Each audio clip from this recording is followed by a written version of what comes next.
Okay, today we're joined by John Fark. John, you want to tell everybody a little bit about yourself? Oh wow, that's how much time we have. Yeah, I was born originally in Auglaize County in St. Mary's, Ohio, and graduated. I born and raised on a dairy farm there, and then I went to Ohio State University, got my bachelor's and master's degree there, and began my 4-H career as a 4-H agent in Marion County, Ohio. As a 4-H agent, and I ended up being there for 32 years. So that was the original background. Um, what was my first year in attending the number of years attended? I attended. I think it was in 1972 was my first year, and that'll be 50 years if we pull it off in 22. If we have our workshop in 22, that'll be 50 years away. That's quite a while. Who sent you or brought you to Buckeye? I'll tell you, the 4-H agent from Marl County, his name was Grove Reinhardt. His daughter was Beth. She came and was on the committee, I think, for a couple of years. But Grove was the 4-H agent then, and he stayed on for 3 or 4 years before he retired. I think he became a postman or so, a mail person. But he's the one that originally talked to me. He just kept telling me, he says, "John, you just got to go to Buckeye. You'd really enjoy it. You get a lot out of it." And lo and behold, I went the first time, and that was in '72, I'm pretty sure. And that was the year then they actually elected me to the committee that first year I was there. And so I've been there ever since. um, Man, my favorite song at Buckeye, that's a hard one. There's just so many that I think back on my favorite songs at Buckeye. Sometimes those are hard to nail down, but probably my all-time favorite was "Lieber Johnny Lieber," and that was partly because I was a part of the presentation of that song when Vince sang that or led the tenor part for us for years. And we had a group of, I don't know, about 6 or 8 of us that actually sang that whole song to the rest of the workshop, and everybody was just really into it. And of course, the people that were singing it were really pushing hard on it too, and it was great. But some other songs to sing. Oh gosh, there's just many of them over the years that are just you just really get into the rhythm, especially since Bill Henderson began with his song meeting and the accidental song circle that became the tradition at camp at Buckeye to sing that to always sing songs in the circle formation, and then it became 3 circles, and just it has grown from there, that's for sure. Somebody asked me one time, "Well, would you describe Buckeye in one word?" And that always bangs into my mind instantly. A memory of Fred Bruni, who went to Buckeye one time. He was on the state 4-H staff, and everybody kept telling him to go to Buckeye for whatever reason, but they could never tell him exactly what it was like. It's just really hard. They said, "It's just really hard to describe. You just got to go." And he said, "It's just like," and he said, "I finally went, and they were right." I said, "It's not like a camp. It's not like a workshop. It's not like a conference. It's all of those combined." And the thing once you go there, you have this thing called you contract this disease called Buckeye-itis. And once you have it, once you go, you got it. And you don't, but even after you go, you still can't describe what it's like. It's just a different kind of a conference, different kind of a workshop, different kind of we call it a workshop, but it's certainly a lot more than that. When you're programmed from 7 o'clock in the morning until 10 or 11 or later at night, it becomes a major event that you're involved in. So I always remember Fred's term for having been to Buckeye and the enthusiasm and excitement about going to Buckeye as called Buckeye-itis. So with almost 50 years of experience, do you have a favorite memory, session, or activity from BLW? Wow. like, yeah, that's a hard one too. The 50 years of experience.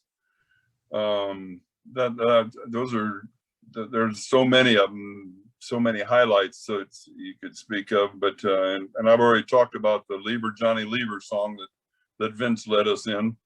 But back at Pilgrim Hills, we used to have a couple of people that sang songs to the group. We'd stay up even after hours, and these two people that come to mind pretty quickly is Chuck Gregory, who came with Jerry Ellett from Penn State. He was eventually became the director of outdoor education or natural resources in the state of Georgia, eventually down there, I think. And he's retired now. He's still a good friend. I still stay in touch with him. But Chuck had this song called the Frog Song.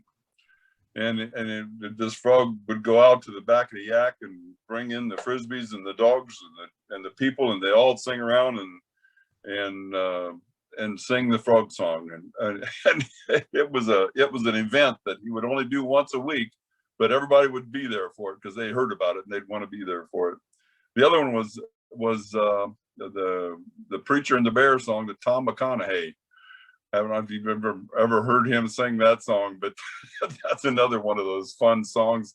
These are campfire songs, you know, kind of a thing that people just enjoy tremendously. So those are probably two of the events and activities that are kind of special that really aren't part of the program, that just kind of happen spontaneously, like a lot of things do at Buckeye. So would you say that there's something that you learned at BLW that you use in your personal life that surprises you? Oh, it has surprised me that, you know, that's where I got started. When I first became indoctrinated to adventure education, ropes and those kinds of things, team challenge adventures, that kind of thing, at Buckeye Workshop. And again, that same fellow from Penn State, Chuck Gregory, introduced me to Team Challenge Adventure, which eventually led me to getting involved in rebuilding the high ropes course at Camp Ohio 2 times. And then actually having an opportunity to go to Japan and build a high ropes course there, build it from scratch at one of their Labo camps there in Japan.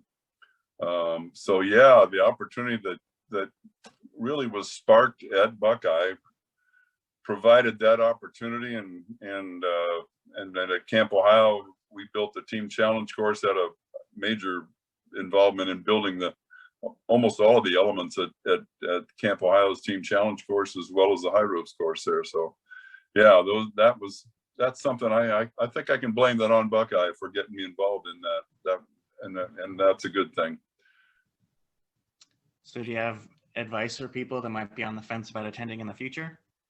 Well, yeah, I've often thought that I'm convinced, and I just hadn't thought about it. I'm convinced that I learned more by participating in that 1 week and preparing for. I guess I got to add the weeks of preparing for teaching classes at Buckeye into that mixture. But I have learned more that I've learned both in my personal life, as well as my career as a 4-H agent.